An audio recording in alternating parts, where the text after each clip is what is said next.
Le Bozendo, c'est un art martial au bâton long qui est pratiqué donc avec un bâton d'1,50 m dans lequel on apprend un certain nombre de techniques, des attaques parades, des chutes, des roulades, des manipulations, des frappes. C'est un art très complet qui fait travailler à la fois le physique et le mental avec une belle association des deux. Le Bozendo, ça permet de faire des attaques, des manipulations, et après aussi on peut s'en servir pour désarmer l'autre ou le projeter. Il y a des points communs et des différences qu'on va retrouver dans chaque art martiaux. Donc, par exemple, les arts martiaux, d'une manière générale, souvent, c'est associé à une voie. Donc, il y a une côté pratique spirituelle et un côté plus externe, donc sportif.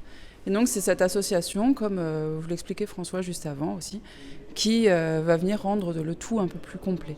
Alors, la tenue Bozendo est composée d'une chemise, donc à col en V pour les élèves, à col carré pour les professeurs, d'un hakama, donc ça va être commun par exemple à d'autres arts martiaux comme l'aïkido, et d'un pantalon de kaikogi, donc qu'on appelle souvent dans le langage courant kimono, mais qui s'appelle kaikogi l'ensemble. Donc avec ce pantalon, et pour se déplacer on utilise juste des oris, mais sinon ça se pratique pieds nus. Alors le bâton est en miko-coulier, c'est un bois souple qui va permettre de mieux recevoir et envoyer nos frappes, donc avec un peu plus d'amorti. Et ce bâton, il va mesurer 1,50 m, qui est une taille plutôt longue comparée à d'autres arts martiaux comme l'aïkido, où on va utiliser des jo qui font 1,20 m. C'est une discipline très complète, à la fois sur le plan physique, avec beaucoup de techniques, avec un engagement physique qui est certain, qui fait travailler le corps, et une discipline qui fait aussi travailler l'esprit.